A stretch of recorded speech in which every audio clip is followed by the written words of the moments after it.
Faridpur police ने IPL मैचों में ऑनलाइन सट्टा लगाने और लगवाने वाले एक आरोपी को गिरफ्तार कर उसके कब्जे से नकदी, आईफोन, नेपाली सिम समेत कई संदिग्ध दस्तावेज बरामद किए हैं। पुलिस ने आरोपी के खिलाफ विभिन्न धाराओं में मुकदमा दर्ज कर न्यायालय में पेश करने की कार्यवाही शुरू कर दी है। पुलिस के अनुसार वरिष्ठ पुलिस अधीक्षक के निर्देश पर चलाए जा रहे अपराधियों की गिरफ्तारी अभियान के तहत थाना फरीदपुर पुलिस गश्त पर थी। इसी दौरान मुखबरी सूचना मिली कि रोडवेज बस स्टैंड के पास कुछ लोग आईपीएल मैच में हार जीत की बाजी लगाकर ऑनलाइन सट्टा चला रहे हैं। सूचना पर पहुंची पुलिस टीम ने मौके पर दबिश दी।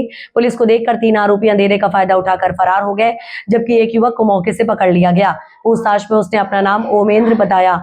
तलाशी के दौरान आरोपी के कब्जे से 10,000 रुपए नगद, एक iPhone, Nepali mobile SIM card, 6 ATM card, 5 bank passbook, 3 chequebook, 2 आधार कार्ड और 2 कूटरचित पैन कार्ड बरामद किए गए। पुलिस ने बताया कि आरोपी के खिलाफ थाना फरीदपुर में मुकदमा संख्या 351/2026 के तहत बीएनएस की विभिन्न धाराओं और सार्वजनिक जुआ अधिनियम में केस दर्ज किया गया है। फरार आरोपियों की तलाश जारी है।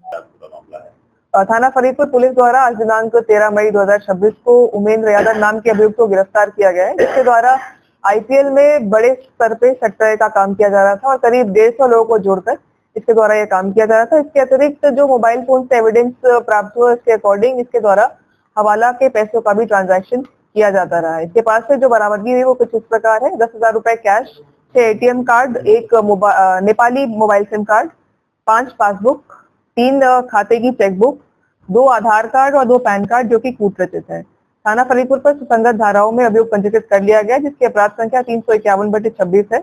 इसके अतिरिक्त 2 अन्य लोग हैं जिसका संलिप्तता इसने अपने बयानों में दर्ज बताई है, जिनके नाम दिनेश और चीनी है। इनको भी जल्द से जल्द गिरफ्तार किया जाएगा। जो फाइनेंशियल इन्वेस्टिगेशन अब तक हुई है उसके अनुसार इसके 2 खाते मिले हैं। एक खाता इसके राधा एंटरप्राइजेस नाम की फर्म का है। इन दोनों खातों में पिछले 4-5 सालों में करीब 7 करोड़ का ट्रांजैक्शन हुआ है, जिससे ये इंडिकेट होता है कि इसके द्वारा कई प्रकार का क्राइम किया जा रहा था। फाइनेंशियल इन्वेस्टिगेशन भी की जाएगी। फिलहाल इसके खातों में जो 5 लाख रुपए पाए गए हैं उनको फ्रीज कराया गया है और आज इसको माननीय न्यायालय के समक्ष पेश किया जा रहा है और इस संपूर्ण प्रकरण में अग्रिम विधिक कार्रवाई सुनिश्चित की जाएगी। शराब कारोबारी है, उस कारोबार की आड़ में पूरा काम कर रहा था। अभी तक की गई जानकारी के अनुसार करीब 10 से 12 ऐसी दुकानें हैं जो इसके नाम पे हैं, कंपोजिट शॉप्स है और अन्य भी संपत्ति इसने अर्जित की है क्राइम से। उसकी भी इन्वेस्टिगेशन करके जल्द से जल्द जो भी विधिक कार्रवाई संभव है उसको सुनिश्चित कराया जाएगा। हवाला पैसा किस टाइप से पहुंचाते थे, क्या कोड वर्ड बना रखा है?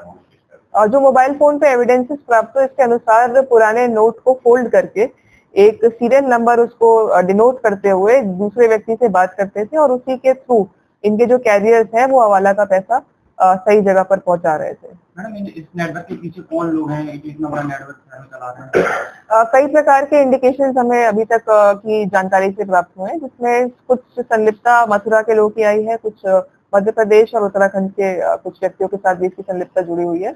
इस संबंध में विवेचना के तहत और जानकारी प्राप्त होगी, आप सभी से साझा की जाएगी। नेपाल का सिम मिला है तो कहीं ना कहीं नेपाल में जाके लोगों से बातचीत करता था। संभव है, नेपाल का सिम मिलना इंडिकेट करता है कि कुछ ना कुछ वहां से इसका लिंक जुड़ रहा है और इस संबंध में भी हम लोग और जानकारी प्राप्त करेंगे। इसका पूर्व में 2 मुकदमे का आपराधिक इतिहास है। थाना प्रेम नगर पर एक धोखाधड़ी का मुकदमा पहले भी लिखा जा चुका है। आईपीएल में किस तरीके से बेईमानी करते थे और अब तक कितना बड़ा लेन-देन? जो प्रतिदिन का अकाउंट स्टेटमेंट है वो इंडिकेट करता है कि एक दिन में करीब 100 से अधिक ट्रांजैक्शन हो रहे हैं और लगातार आईपीएल का सीजन चल रहा है तो उनके द्वारा सट्टा लगाया जा रहा है। इसके माध्यम से जितने लोग जुड़े हुए थे वो इसको पैसा देते थे। जो प्रॉफिट होता था उसका 20% मार्जिन इसको प्राप्त होता था और अन्य जो पैसे हैं अगर हारते थे तो उसका भी कुछ परसेंटेज ही अपने पास रखता था।